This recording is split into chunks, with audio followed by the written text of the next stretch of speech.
before I do that because I don't want to. On the long road to recovery, It's not an easy transition, it's crucial to surround yourself with support. especially after having been so active throughout my life.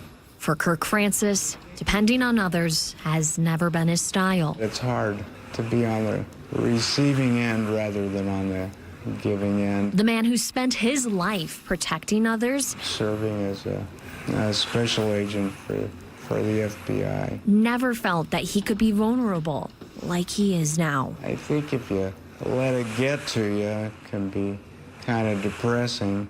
I try to focus on not what I can't do, but what I can do. What he can do Yeah, that's about right. comes with help from his wife, Delene. And I think that's where I gain a lot of strength is from all these good people. And when they're both needing lifting, There you go. their neighbor down the street Oh, I'm glad you're here, Greg. steps up.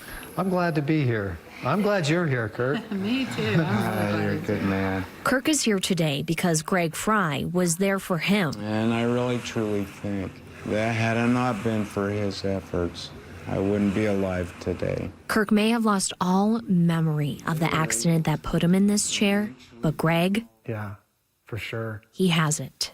Just, I will never forget that. Those sights and sounds were horrible.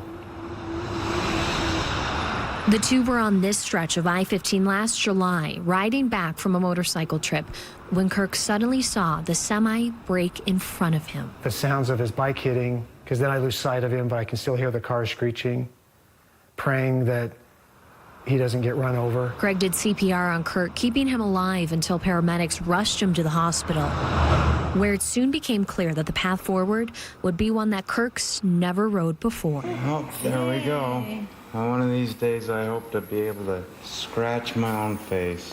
A grim diagnosis that would be hard for anyone to see happen to their friend. It's with me, always. But even this couldn't have prepared Greg Their accidents were 5 days apart. So for what happened next. it's still very heavy on my mind.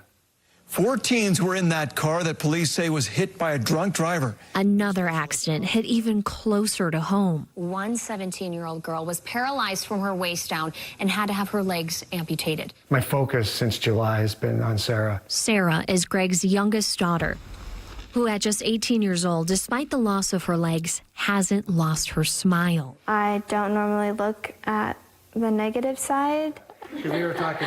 And it's that smile that made all the difference for her neighbor that maybe sometimes forgot his. We were 2 doors down in the hospital, She is always smiling. It just shines through. and I remember his eyes got all watery when he saw me. Who better for Sarah's positivity to rub off on than a family friend just 4 houses down, both sharing a similar struggle. We're kind of buddies, I think, in a lot of respects. Buddies Hi! who almost a year after their injuries can get together So how you doing, kiddo? Good, how are you? for some collective healing. One of the only houses I can get into.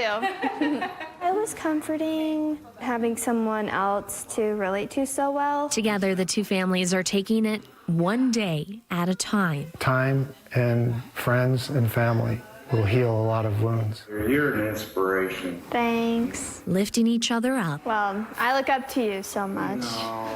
with a touch of neighborly love. The trials that we have strengthen those bonds with each other. In Syracuse, Morgan Wolfe, KSL 5 News. Wow, thanks, Morgan.